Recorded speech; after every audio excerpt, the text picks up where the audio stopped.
Risotto is one of those things I hate to order at a restaurant. I love to make it at home because it's such a ritual and it's so easy to do.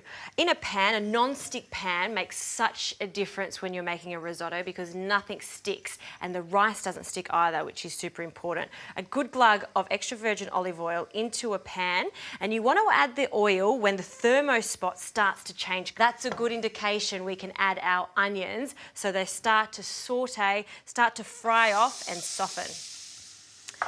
And now I'll add a good pinch of salt just so those onions don't burn. By adding a little bit of salt, the moisture will come out and almost protect the onions in the pan so they stay really soft. You don't want a risotto that has little speckles of black in it, so keep an eye on it and make sure that they go soft. So you want to give this just a few minutes.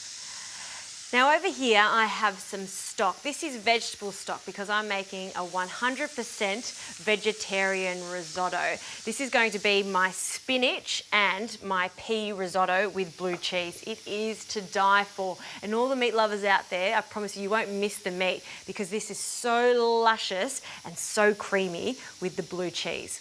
All right, these onions are looking good, no colour on them. Now we'll add the rice. This is carnaroli rice, which is perfect for risotto because after cooking for a while and agitating in the pan, it releases some of its starch, giving us that creamy finish. So again, shaking it and tossing it in the pan, coating it in all of that oil and onion. Now we'll just use a spatula to make sure all of those onions and the rice is touching the base of this pan. And we can start adding some wine. Now this is the first part of adding liquid to it. Use a nice white wine for this so you can taste it throughout it. I'm using a Sauvignon Blanc. We want about 1/4 cup. And you can hear that sizzle, which is great. It's cooking off the raw flavour of the wine. You want to again give it a toss, agitate the pan, and just allow all of that rice to absorb the alcohol. And you can see it happens quite fast. Now over here in my pot, I've just been warming up some vegetable stock. This is about 600 millilitres of stock. If you want that chicken flavour, you can add chicken stock too, but I'm going to keep mine 100% vegetarian. And now what I'll do is just slowly pour in my stock, a little at a time, keeping it on the stove, so working your pans both at the same time, which will ensure that we get perfect risotto.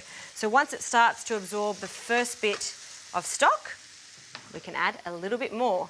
Now this process altogether will take about 20 minutes, and that's why I love making this at home. A glass of wine, watching this cooking process happen. It's a real joy to see the whole thing come together. So I'm going to keep stirring this, keep an eye on it. In the meantime, I can get my vegetables ready for this recipe.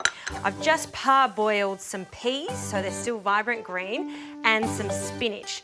You can leave this quite chunky in this risotto, or if you want that vibrant green colour, you can place it into a food processor and blitz it to a puree. And that's what I'm going to do and add it just at the last minute.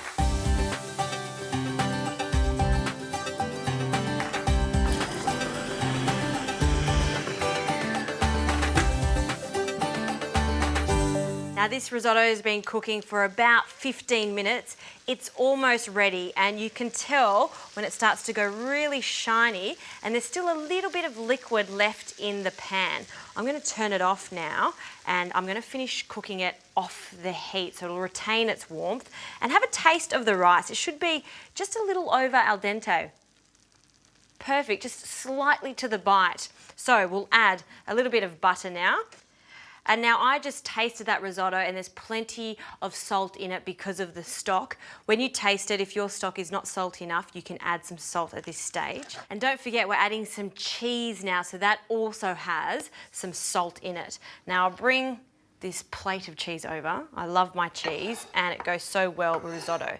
A must is some Parmesan, so freshly grated straight into the risotto. A small handful is what we're looking for. And then we've got the peas and the spinach, and blue cheese goes really nicely with those two green vegetables. So some gorgonzola. This is dolce, which means soft. You could use picante, but sometimes it can be a little bit strong. Picante is strong blue cheese or a harder blue cheese. So I'm just going to slowly crumble that in. And remembering we've got the heat off, because if the heat was on this risotto, what will happen is that cheese will start to split and become quite greasy, as opposed to just folding in and becoming really glossy. Yummo. All right, I'll add a little bit more of this Parmesan. And now we'll take it straight off the hob and we can start folding in our chopped vegetables. Sprinkle it in.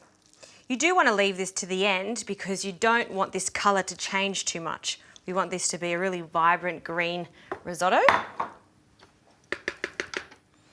And now I'm just going to toss it in the pan just to coat it. Beautiful, look at those colours. And then another stir, and then we're ready to serve this up. I like to use a plate as opposed to a shallow bowl.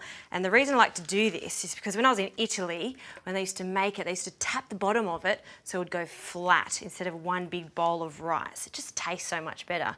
So I'll pour that onto the plate and then tap the base just to spread it out so it's almost touching the rim.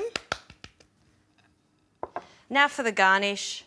I did reserve some whole peas just to scatter over the top, along with some spinach leaves. This is just English spinach. I almost prefer the English spinach because it has a stronger flavour as opposed to the baby spinach. A few more peas. A small amount of blue cheese over the top. I love adding these just little dollops of gorgonzola to finish it off, because when you take a mouthful, you'll get that delicious creaminess from all of those little spots and that saltiness of the gorgonzola. Just perfect. Now you have to serve this with a glass of wine, and I would suggest a Sauvignon Blanc goes so perfectly with this vegetarian risotto. For me, that is spring on a plate with those vibrant colours from the peas and spinach. Enjoy.